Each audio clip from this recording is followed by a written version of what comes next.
everybody, and welcome to the Hot Take. I'm very excited today to have our guest Sarah Greenwood on screen with us. Vivian just making a quick cameo, and she'll be in and out. Speaking of, so Sarah, of course, one of our best players in New York City. She's played every single role at this point. So Sarah, let's jump into some more personal stuff. Get everyone to know who you are. How long have you been in New York City? Oh, geez. It'll be 4 years as of July. Where'd you come from before that? So before that, I was born and raised in Pittsburgh, Pennsylvania. I went to University of Pittsburgh, met my, well, now husband there. We were actually just friends for a long time before we even thought about dating.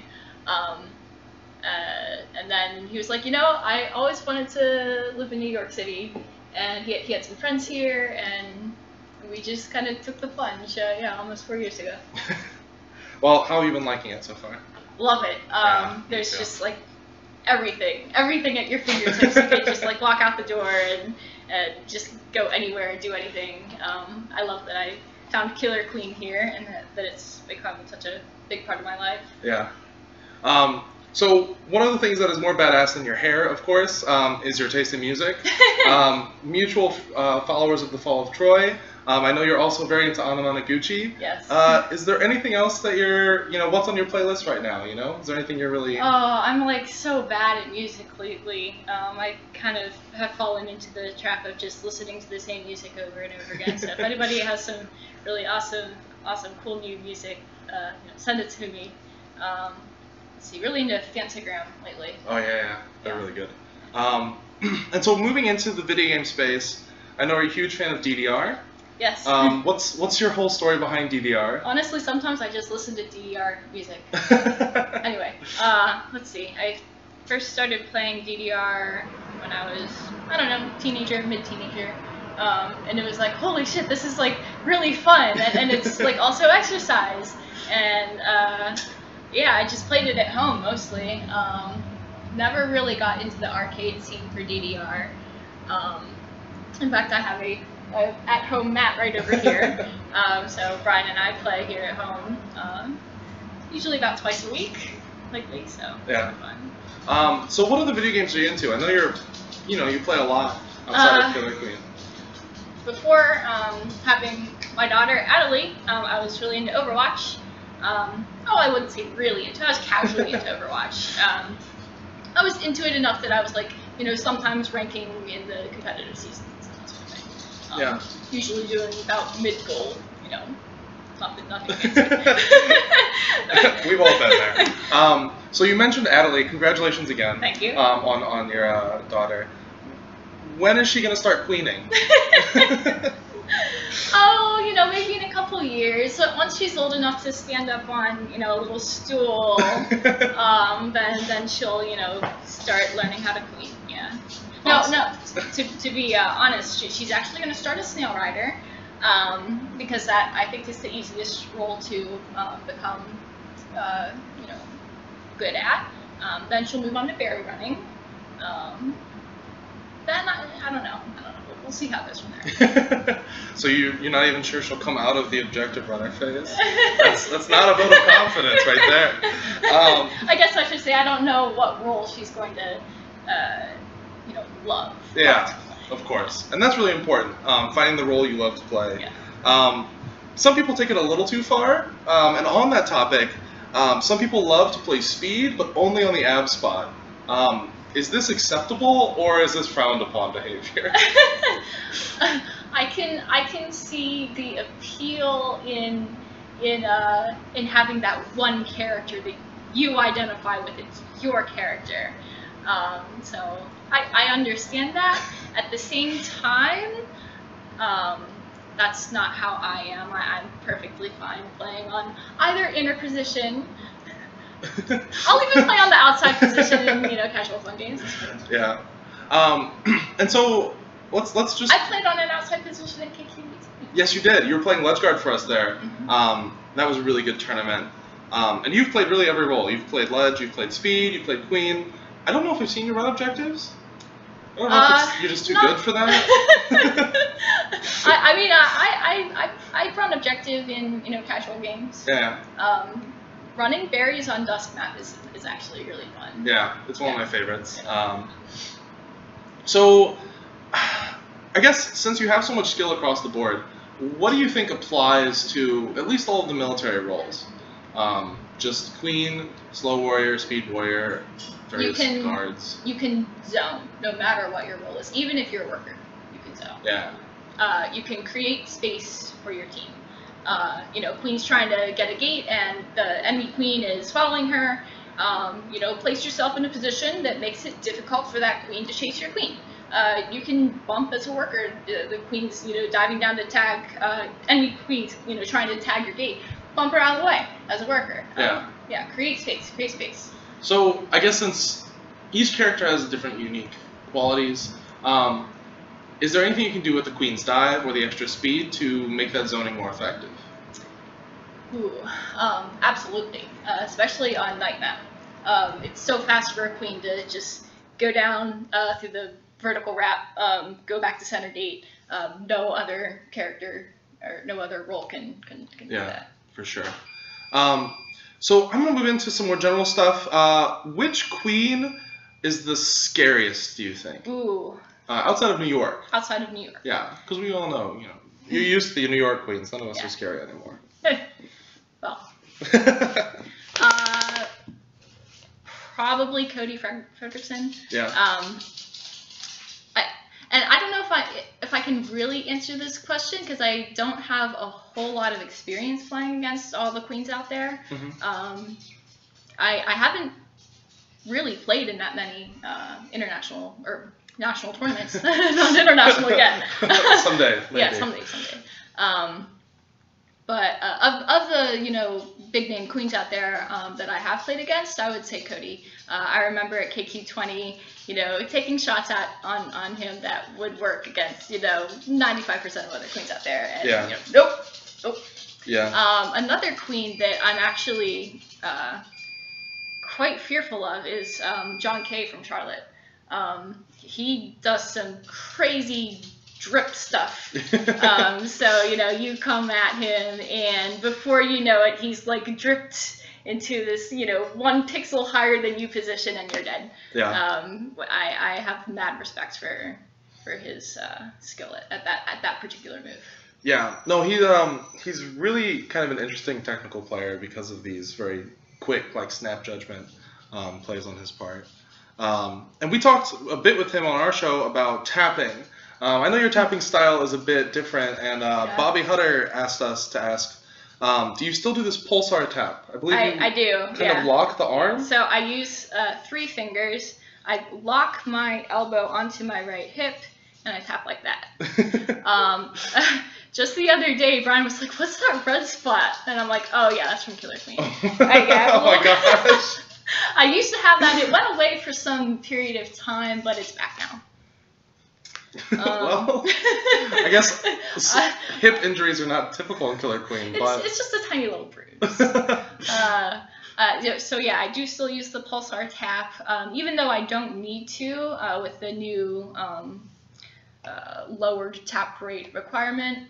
But it's still really good to tap that fast when you're going for a high-rise stick kill or something. So I'm just in the habit of doing it all the time. I got pretty used to just doing it all the time. Yeah. And as warrior, it doesn't really wear me out, so I haven't really found a reason to switch my tap style. Now, if I were to go back to playing Queen competitively, I might have to consider using a mixed couple different types of taps, like if I'm just hovering on the ceiling to,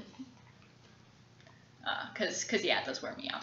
Yeah, and so Andy from San Francisco actually asked us, why don't you queen? Because we've all seen your queen. It's really scary. It's really good. Thank you. So why have you moved away from the queen role? So let's see. It was MagFest of 2017, so you know, a little more than a year ago, I was like playing Queen all weekend at MagFest, and before that too, and after that, I was just like playing Killer Queen like probably too much. Yeah. And I started to lose some sensation in my forearm, and I'm like, you know, that's probably not a good thing. Yeah. So, and that's not the only reason. The other reason why I kind of stepped away from queening was because I have the tendency to feel all this responsibility, like if my team doesn't win, it's my fault. And that makes me feel very bad. And what I end up doing is like, I'm like, well, it's not my fault because my teammates were doing stupid things. And then I like blame my teammates, and I feel bad about myself as a person. Like, I don't want to be like that. Yeah. And it's sort of an emotional thing that, yeah, I was like, yeah, I don't like the person I become when I get too competitive when I'm playing Queen. I can share the sentiment for sure. Queen is a very anxiety-driven role, I think. It really is, and there's so much pressure on you. And like back in the old days, a queen could carry a game. Right. I don't think that's true anymore, as other people have mentioned. Do you think we'll see? I mean, arguably, this is kind of a toxic culture around the queen. This idea that like you have to carry. If we lose, it's your fault. Do you think we'll see a shift in that, or do you think we're just trapped in this? I hope so. I really do hope so. Because like how is a new queen ever going to become one of the top queens if no good players will play with them? Right.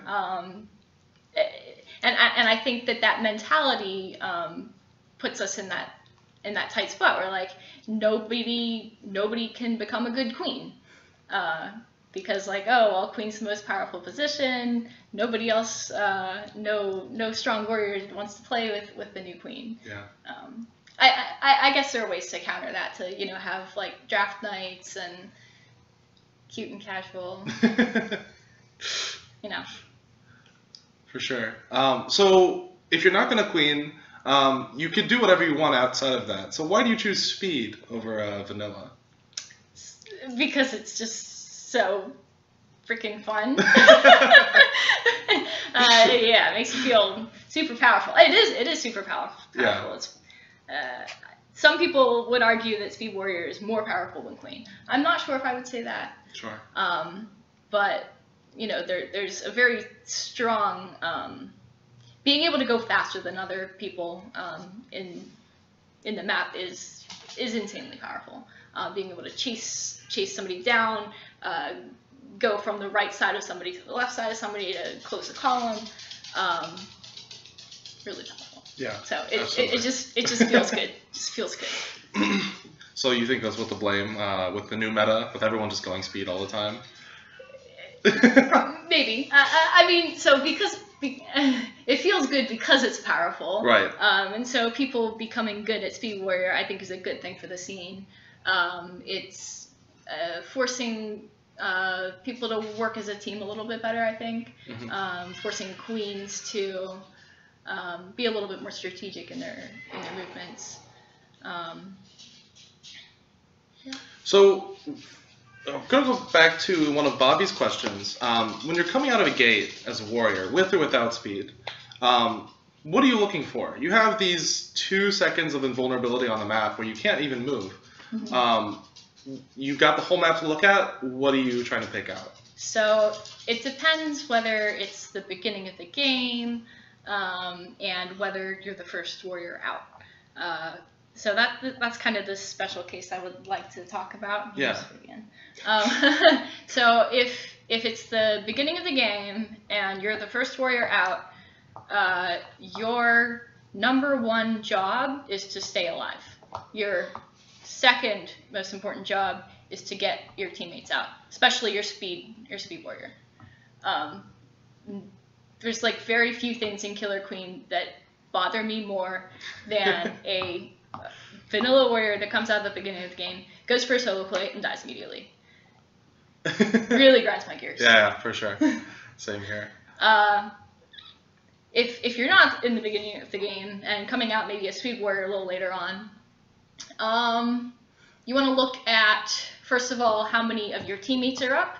If you're the only warrior coming up, then it's basically, it reverts back to that case that I just talked about, of vanilla warrior coming up at the beginning of the game. Help your teammates come out. Stay alive, help your teammates come out. Yeah. Look to see where your queen is. If all your military pieces are up, look to see where your queen is. See if you can help them in some way. Sometimes maybe you're like not totally all down, but you're like the enemy's team does have a stronger military presence. You might want to help your queen, help zone for your queen so that your queen's not in a bad spot, or zone for other people on your team. Yeah. So outside of this, is there anything, I guess, when you're coming up that a speed should look for more than a slow should look for?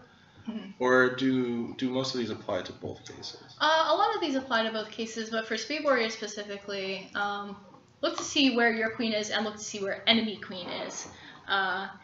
If you're in like a fairly good position, or you're at least neutral with the enemy team, Speed Warrior should be trying to work with your own queen to put pressure on the enemy queen. Maybe get on the other side of the enemy queen from your own queen. Get that queen in a column. It's harder to column queens because of the dive. But, for sure. Yeah, to slow down the enemy queen, put them in tight spaces, that sort of thing. Yeah. And like a vanilla warrior can do that, but it's harder because you're not fast. Right, of course. So then, I guess, outside of just the micro game of getting out of a gate and what to do outside of that, what skills do you think apply across the board? To ledge guards, to snail guards, to aggro warrior, to speed warrior? What do you think some just really fundamental principles are? I already mentioned the zoning thing. Like anybody can zone, create space for your team. Another thing that is really important across all roles is just staying alive, the importance of staying alive. A lot of newer players, objective runners specifically, feel like, oh, well, I'm new, I'm not that good, I'm just a drone, my life doesn't matter. Right. And that's not true. When you die as a drone, it takes you, how many seconds to come back out and go back to whatever objective you were running. Right. And as we all know, seconds that's a lot of time in Killer Queen time. Right. So, if you're a snail rider and you're about to get cleared, jump off the snail and run away. It's like really important, and I don't know if people say that enough. Right. And it's true for warriors too. Staying alive. Don't go for solo plays. Look for things you can do with your teammates. If you're an objective runner, look for bumps. Yeah, Rob is. You should do an interview with Rob about drone bumping. Well, he's talking about doing his own drone review. Oh, cool. Talk. Cool. More like Cody's long form, nice. Get good or die trying style nice. stuff. So you mentioned talking about working with your team, playing with your team. What do you really look for whenever you're forming kind of a long-term team? So obviously I want to play with people who I think are strong players, and it's not just being a strong player. I think that because you're or the reason why you're a strong player is because you have these attributes that I look for in a teammate, right. Which are largely like being able to communicate things to your team, talk about things in game and after game. If you had a bad game or something, be able to sit down and talk about it afterwards and figure out what went wrong. I think that's really important. Being able to control gates is really important. I guess that's another thing I should have talked about, like what can all people do? Everybody can control gates. Yeah, for sure. Drones can control gates. If maybe the enemy team has all the gates tagged, but they don't have any warriors out yet, and you're a drone, and you're about to go ride the snail, but you see another drone trying to come out on, left gate on D-map. Well, you can just jump up there and bump them off, and if no warrior's there to stop it. So. Yeah. What? For sure. What have we just been talking? It was the just kind of what do you look for attributes in teammates or players? Yes. So being able to communicate things, being able to control gates, being able to kind of like take a step back and take criticism well, and adjust your play style, like having a flexible play style. Yeah. Those are all really important. For sure. So then, more specifically, what do you look for in a queen when you're looking to play with a queen? I prefer to play with queens who know how to stay alive on last life. I think that's really important. But also to be able to work with their warriors to make kills. Because the queen is the most powerful position in the game. Like, you can't just turtle around and not go for any plays. Like, you have to go for plays. But being able to do it intelligently and without putting yourself in too scary of a situation. And use your warriors to help you make those kills. Yeah. And then being able to take a step back when you're on last life, calm down, and just hope that your team can win the game for you. Yeah, for sure. And so you've played with a lot of different queens over time. I think you play with BK for anaphylaxis. No, that was Mustafa. Oh, was Mustafa still? That was Mustafa anaphylaxis. Yeah. Okay. I played with BK on a couple teams though. At least. Like Meaningful Choices. We only had this name for Spring Coronation 2015. Yeah. 2016. And that was not Battle Royale. Bumble Royale. Oh, yeah. Royale. So, I mean, you've been around for a long time. You've played with a lot of different queens. Much longer than I've been around, for sure. But most recently you've played with, of course, Damish. And you played with Esaprza at Coronation. And that was a really good showing. Mm-hmm. These two queens have very different styles. Very different. So, can you give me, like, what you felt like on those teams? Or just kind of a A and B, compare, contrast kind of. So, Damish is kind of like the queen that the holy grail of queens who knows how to make plays and work with his teammates and stay alive on last life. Esaprza is a much more aggressive queen. So I don't know if everybody knows this, but that team, the Esaprza team, we lost our very first set, got sent to losers bracket to a team that placed, I don't know, mid something, lower half of the bracket. Sure, yeah. And so we're like, oh god, what do we have to do here? And we fought our way out of losers bracket, got third place. I definitely adjusted my play style after that first set. And even like after the second and third set, I felt like I was evolving during that tournament, learning how to play with Esaprza. Yeah. To help an aggressive queen like Esaprza, if you can hold space above his head, make sure that nobody's going to kill him from above. He's going to go for those dives on warriors beneath him, and he was hitting them. Yeah. So I was staying safe. Yeah. I was playing sort of a defensive speed warrior role where I was just protecting my queen, taking kills where I could, but safely, and giving him the space and freedom to make those aggressive kills. Yeah, for sure.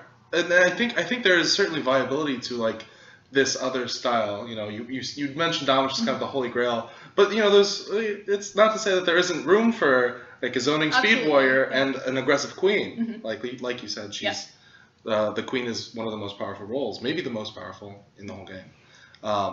And so I think it'd be interesting to see people adopting that as like a more structured but still very aggressive play style. Goodness, Vivian. Um, so it looks like you're going long term with Damish here. I believe you're playing with him at Coronation and potentially 25. Yeah, so we're planning for this upcoming Coronation and KQ 25 in Chicago. Not sure what after that. So you've also mentioned though, or sorry, not mentioned. We got to play against you last night. Yeah. We got to see like the first inklings of this Coronation squad. Yeah. And we saw you guys running a lot of berries on night map. Yes. Is that something we can expect, or is it just still the feeling things out phase? You know, I think so. It was working for us pretty well last night. Night map berries are now suddenly very, very good in the new build. Berries, you know, they go in faster. They bounce around in the hive. It's a little more difficult to ledge guard. Yeah. And then I think my play style and Brian Wong's play style, you know, if we can stay alive, then running 2-2 is actually quite viable on night map. Yeah. I mean, you have a really strong military core, no doubt, between Yeah. you, Damish, and B1. And two of the most skilled objective runners in Kevin and Carissa. Right. And Kevin also a pretty competent snail guard.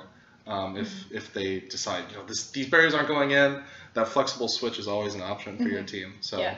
I'm really excited to see where this team goes in time. Yeah, I'm excited too. I'm glad to be able to practice against such a good squad here in New York. So I guess then the question is, we've missed you for a while. You were kind of busy Yes, with I was. other things. I was a little busy. But it looks like you're already coming back into it. Yeah, yeah, I'm actually like really, honestly, surprised at how easy my life is with a new baby. You know, I mean, I probably had, you know, expectations that, oh, it's going to be awful, I'm not going to get any sleep, I'm not going to have any time to do anything. But that coupled with the fact that we got like a really good baby who doesn't cry very much, she's happy all the time, she's just the perfect baby. I love her so much. Yeah. Adalie is adorable. Yeah. I will say. So anyway, I've had you know, I've had more time than I thought that I would. And you know, Brian is a wonderful partner who, you know, cares for Adalie just as much as I do. Yeah. I think, you know, not all mothers have such a supportive partner. So it's been really, really great to come back to Killer Queen. It also helps that there's a Killer Queen machine at Google where I work, and that my apartment is 5 minutes away from the NYU Game Center by walking. So yeah, like you said, New York City, everything's at your fingertips. Yeah. So I mean, we're of course super excited to have you back. One of our best speed warriors in New York, uncontested. One last thing I want to jump on, I think, is just the ledge guarding. I think with the new build and with your skill in ledge guarding, you might have some insights as to how ledge guards can adjust. Do you have some inklings, at least, of what's going to change? Yes. So at Coronation in this fall, and like keep in mind, I hadn't been playing for quite a while and not much experience with the new build, let alone ledge guarding in the new build. And yeah, that first set that we lost, it was because we didn't know how to ledge guard. The berries bounce around in the hive on night map like crazy. So if you have two warriors like desperately trying to keep the berries out when there's, you know, two berries left on night map, it might honestly be worse than having one in the hive, because, you know, one warrior kicks the berry this way and the other warrior kicks the berry this way, and the berry ends up getting kicked into the hole. Yeah. Something that I learned on that day was, you know how you used to be able to kick the berries under under the little hole there and have them go over to, you know, your hive or all the way through your hive and, you know, who knows where. Kicking them in further into the hive, trying to get it under that little hole, it's not really a good thing to do anymore, unless you're very, very skilled at it, and like you have the time to set up that little berry kick. So yeah, always kick the berries out now in the new build. I think it's still very strong to just knock the workers out rather than focus on killing them. I think that's still very strong. A lot of things are the same. It's just the berry physics. Very, very bouncy berries. Yeah. No, these berries are crazy. I've never been a good ledge guard. I'm still not a good ledge guard, so I'm glad to have you be able to talk about that for us. I don't claim to be an expert ledge guard either. You know, I played ledge guard at KQ18, but that was after, you know, a couple weeks of, you know, practicing it fairly regularly, you know, in anticipation for that tournament specifically. Yeah. Was there anyone you looked at specifically to like take notes whenever you were? So when I was practicing for that tournament, yeah, I actually, Richard Chan in New York, he made he wrote down all these little notes, drew some little diagrams to, you know, show me some different ledge guard tactics, and that was really helpful. Yeah. Maybe we'll have to get him to make a booklet for everyone so we can just start publishing. I'm curious to see what Richard's thoughts on ledge guarding in the new build are. Yeah, let's just harass him next 5v5. So one big topic that's kind of been kicked around a lot lately is famine. And you told me that you've got some pretty divided feelings on the topic. Yeah, I really don't know. I think that all the things that people keep suggesting, like, you know, snail gradually releases berries when it, you know, whenever it eats somebody, it produces a berry. Yeah, snail poops. Snail poops. Or, you know, maybe one berry pile regenerates or something. I feel like we would have to try them and see if they worked. My guess is that it might not work as well as some people imagine that it would, because what's going to happen is, you know, people are going to be camping those areas and you know, grabbing the berries, becoming a warrior quickly, and then going down, and then we're just prolonging the famine situation. You know, I don't really know. Yeah. It would be awesome in scenarios like, what was it, bonus nap versus what was still in Steaming? Misconnections. Yeah. In Charlotte just a few weeks ago, where there was like 1 or 2 berries left, and then it went to famine. Yeah. So that's really, really sad. That's really unfortunate. It makes people not want to run berries, and that is sad. Right. Well, I think Misconnections even like tanked 4 berries. They did. In their own hive. They grabbed those berries and they put them in the hive just to prevent their opponents from winning on berries.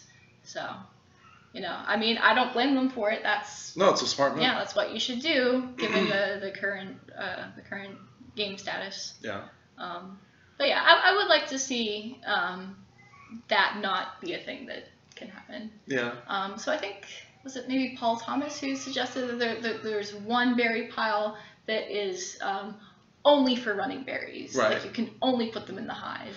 Yeah. And that they're team specific. I thought that was an interesting idea. Yeah. Just like blueberries and goldberries. Yeah. Just in opposite, hard to reach corners. Yeah. So you mentioned, you know, if there's 1 regen pile, everyone's just going to camp it. Mm-hmm. And this draws some similarities to soft famine, I think, on Dusk. Yeah, right. Do you think that we can look at games that reach soft famine to, you know, assess whether or not this is viable? Yeah, I think so. Yeah, I think looking at soft famine games on Dusk Map and seeing, you know, well, is this situation better than famine? Right. You know, maybe not. I don't know. Yeah. I guess, you know, once you get the berry and then the drone dies and then the berry is like floating all over the place. I don't know. Yeah, I don't have very strong feelings on Famine, other than being slightly skeptical of different people's proposals for a solution. Yeah, and that's absolutely understandable. The game's already so complex. It's hard to know what a small change like that will. And I'll admit, sometimes I just love a good Famine. Oh no, not one of you. Every once in a while. Oh no. Every once in a while. I'm a big opponent of Famine in general. Just don't die and it won't happen. That's fair enough. That's my go-to line. Don't die. So I love that. Yeah.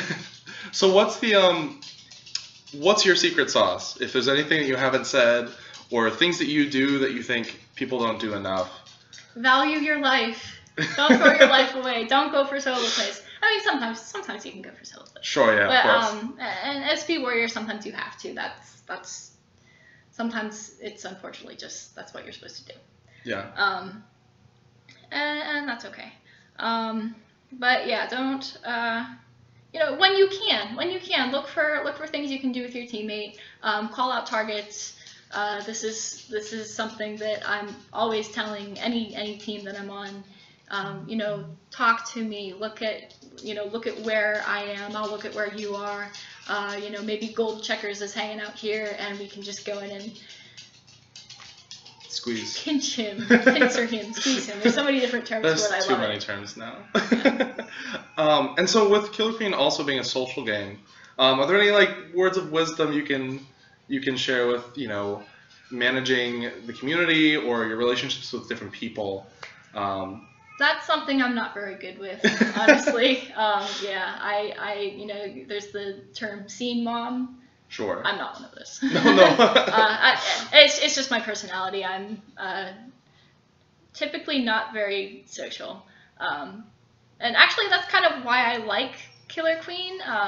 I like social interaction, a certain amount of it, Sure. Especially when it's structured. And so when we're playing a game together, it's structured, and there's things you can talk about and strategies to talk about it, and it's the kind of social interaction that I like. Yeah, absolutely. Yeah. I mean, to be fair though, you were the one who brought me into the scene from the get-go. You were the reason I ever showed up at NYU. And so I just have to say thank you for that. And I guess you probably You're very welcome. I'm glad you're part of our community. Absolutely. Yeah. I don't know how many people you have to apologize for though, or two, for introducing me to the scene. But hashtag toxic. Yeah, you know how it is. But yeah, thank you so much for interviewing. I'm glad we got to cover so many great topics. It's been an absolute honor. Yeah, pleasure to be here. Yeah. Thanks for tuning in, everybody. And we'll see you next week.